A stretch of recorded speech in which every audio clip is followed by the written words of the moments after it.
A Kazakh Counting Lesson by Tim Suchlin. Timothy, began my host's dad's brother, the auspicious village Akim. Beshbarmak. The Akim pointed to the beshbarmak at the center of the Dastarhan. Beshbarmak, the national dish of Kazakhstan, probably when it went over too many food connoisseurs. The dish's taste tended to be bland, with hints of gluten and oily goodness.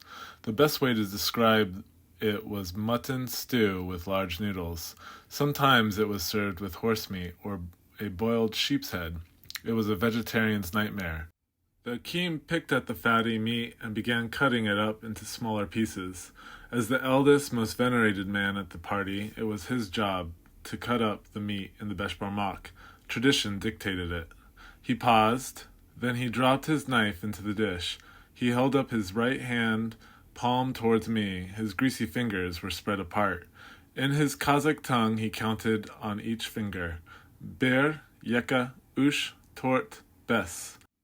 The other men sitting at the Dastarhan fixated on his hand, all nodding in agreement. Bir, yeka, ush, tort, bes, repeated the Akim. Bir, yeka, ush, tort, bes, repeated the other men in unison. I was slightly confused. Bir, the Akim pointed to his small wrinkled pinky. The rest of the men nodded. Yeka, wheezed the man, a smoker most of his life. He wiggled his ring finger. Yeka, yelled the other men in unison. Oosh, the head honcho Akim pointed to his fat middle finger. My hostad interjected in his best attempt at English.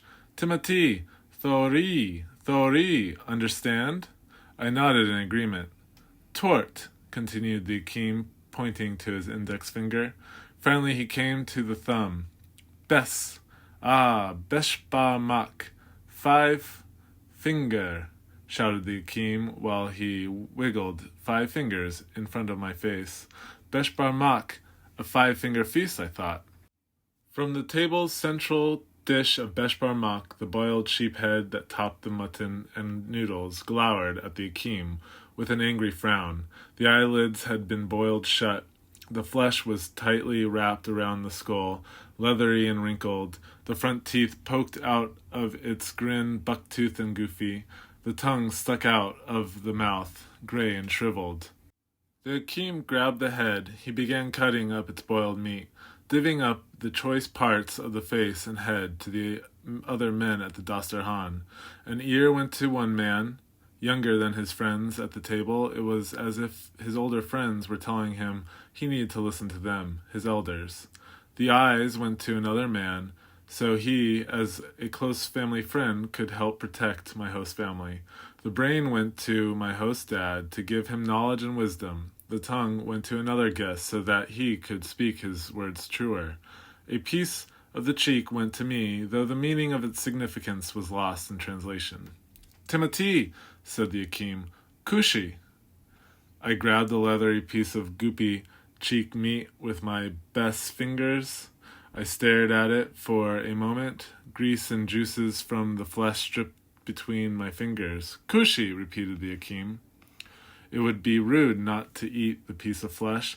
With one quick gulp, I swallowed the slimy cheek.